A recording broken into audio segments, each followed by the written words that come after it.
Bueno, vamos a situarnos. Año 1814. Acaba de terminar la Guerra de la Independencia, una auténtica salvajada, y a España regresa el rey Fernando VII.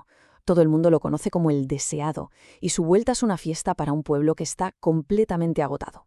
Pero ojo, el país que se encuentra Fernando no tiene nada que ver con el que dejó. España es una encrucijada, está atrapada entre dos futuros que no pueden ser más opuestos. Y claro, aquí es donde surge la pregunta del millón, la que va a definir toda una época. ¿Qué pasa cuando un rey, anclado totalmente en el pasado, vuelve a una nación que ya ha probado, aunque sea un poquito, las ideas de la revolución y de la libertad? La respuesta, como vamos a ver, va a marcar el destino de España durante décadas. A ver, las cartas sobre la mesa eran básicamente dos, y no podían ser más distintas. Por un lado, el antiguo régimen, el absolutismo de toda la vida, donde el rey manda porque lo dice Dios, y punto. Y frente a eso, la nueva vía liberal. El poder es de la nación, todo se rige por una constitución, la de 1812, y todos son iguales ante la ley.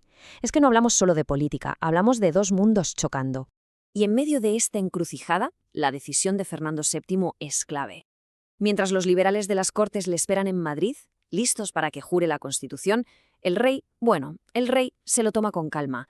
Tira por otro camino, va tanteando el terreno, escuchando a los que quieren volver a lo de antes. Y aquí viene lo fuerte, este grito. ¡Vivan las cadenas! Hoy nos suena a locura, ¿verdad? Pero hay que entenderlo. Para una parte de la población, después del caos de la guerra, las reformas liberales eran anarquía, desorden, y el rey absoluto era la garantía de que volvía el orden y la tradición. Preferían unas cadenas conocidas al caos de una libertad que no entendían. Y este sentimiento no era solo cosa del pueblo, ni mucho menos. Un grupo de 69 diputados absolutistas le da al rey en Valencia la excusa perfecta. Le entregan un documento que va a ser clave, el famoso Manifiesto de los Persas. Con este papel en la mano, el rey ya tenía la justificación intelectual para cargarse todo lo que se había construido en Cádiz. Y el manifiesto empieza con esta metáfora tan peculiar. Compara los 6 años de liberalismo durante la guerra con una costumbre de los antiguos persas, que pasaban 5 días de anarquía para valorar más a su nuevo rey. El argumento es retorcido, pero el mensaje está clarísimo. España ha sufrido tanto con el caos liberal que ahora va a recibir el orden absolutista con los brazos abiertos. O sea, en resumen, lo que venían a decir era esto. La monarquía absoluta es lo lógico, es lo inteligente. En cambio, el poder en manos de muchos, como decía la Constitución, es un lío, un desastre, así que le piden directamente al rey que se olvide de la Constitución de 1812 y que restaure el sistema de siempre. Vamos, una declaración de guerra en toda regla al liberalismo. Y el rey, que era justo lo que estaba esperando oír, pues encantado. Con el apoyo del ejército, de la nobleza y del clero, Fernando VII toma su decisión.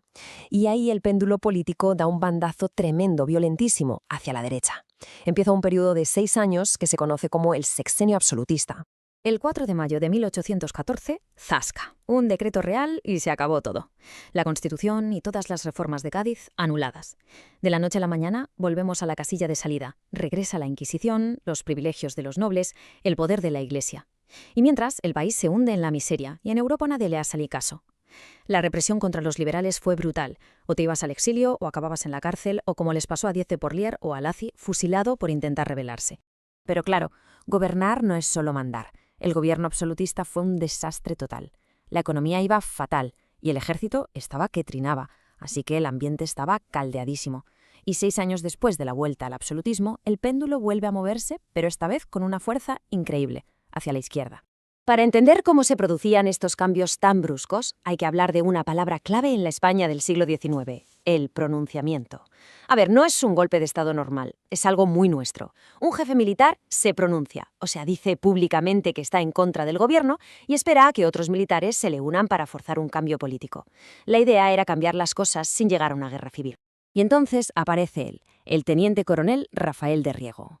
El 1 de enero de 1820 lidera un pronunciamiento que, a diferencia de los que hubo antes, esta vez sí funciona. Con las tropas que iban a ir a América a reprimir las independencias, empieza una rebelión que se extiende como la pólvora. El rey se queda solo, sin apoyos, y no le queda otra que tragar y hacer lo impensable, jurar la misma Constitución que él había tirado a la basura. Empieza el trienio liberal. Parece que todo va bien, ¿no? Pues no. Casi al momento los liberales cometen un error de manual, dividirse. Por un lado los moderados, los de Cádiz, que querían ir despacio y pactar con los de antes. Y por otro los exaltados, como Riego, que querían aplicar la Constitución a rajatabla y sin tonterías. Y esta es una de las grandes tragedias que se repiten en la historia de España. La división interna los debilita hasta el punto de dejarlos completamente vendidos. Con los liberales peleados entre sí, el rey conspirando por detrás y los absolutistas moviendo hilos, el panorama era un polvorín. Y claro, las potencias conservadoras de Europa estaban mirando con lupa y no iban a dejar pasar la oportunidad. El experimento liberal se acaba de golpe y el péndulo no es que volviera, no, se estrelló. Empieza la década ominosa. La Santa Alianza, que era como el club de los reyes absolutistas de Europa, ve el liberalismo español como un virus contagioso que había que parar como fuera. Así que, ni cortos ni perezosos, en 1823 mandan un ejército francés de 100.000 soldados, los famosos 100.000 hijos de San Luis, con una misión: aplastar la revolución y devolverle a Fernando VII todo su poder. El gobierno liberal, casi sin apoyos, se derrumba como un castillo de naipes. Y la vuelta de Fernando VII fue terrible. La represión que vino después fue la más dura que se había visto hasta entonces. Se calcula que unas 20.000 personas tuvieron que salir por patas al exilio para salvar el pellejo. Hablamos de la élite intelectual, política y militar del país. Vamos, una fuga de cerebros en toda regla. Y para los que no pudieron o no quisieron escapar, mal asunto. El primero en caer como gran símbolo fue él, Rafael de Riego. El héroe que había traído el trienio liberal fue capturado, juzgado y ejecutado de la forma más humillante posible para que sirviera de ejemplo. La brutalidad del régimen no distinguía. El caso de Mariana Pineda en Granada es tremendo. La ejecutan por el delito de haber bordado una bandera con lemas liberales. Se convirtió, claro, en una mártir para la causa de la libertad y en el símbolo perfecto de hasta qué punto llegaba la locura represiva del rey. Es que nadie, absolutamente nadie, estaba a salvo. Ni siquiera un héroe nacional de la Guerra de la Independencia como el general Torrijos. En 1831 le tienden una trampa. Le hacen volver a España con la falsa promesa de que iba a liderar un levantamiento. Y nada más llegar lo capturan y lo fusilan junto a sus hombres en las playas de Málaga. Y así llegamos al acto final del reinado. Después de una década de represión, de tanto vaivén político, el problema que lo va a reventar todo no es ideológico, sino familiar. Es un lío de sucesión, una disputa por el trono que va a romper el péndulo para siempre y va a convertir la lucha política en una guerra civil abierta.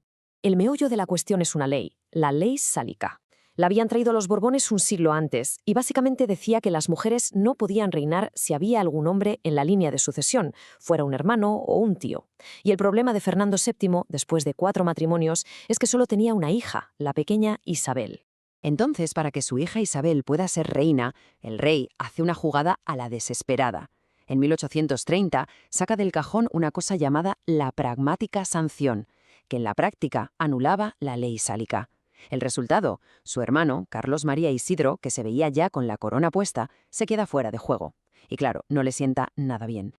Y esta jugada lo dinamita todo. El reino se parte literalmente en dos. Por un lado, los carlistas, que son los absolutistas más radicales, los que apoyan al hermano del rey, a Carlos, y por otro, los isabelinos.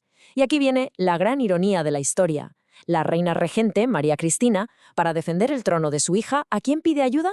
Pues a sus enemigos de siempre, a los liberales, a los que su marido se había pasado la vida persiguiendo y ejecutando. Cuando Fernando VII muere en 1833, el conflicto explota.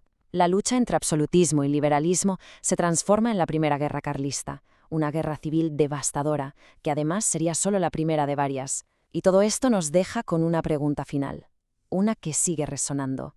Cuando un sistema político se niega a doblarse, a adaptarse, ¿está condenado no solo a romperse, sino a fracturar a una nación entera? ¿A crear 2 Españas irreconciliables cuyo enfrentamiento marcaría el siguiente siglo y medio?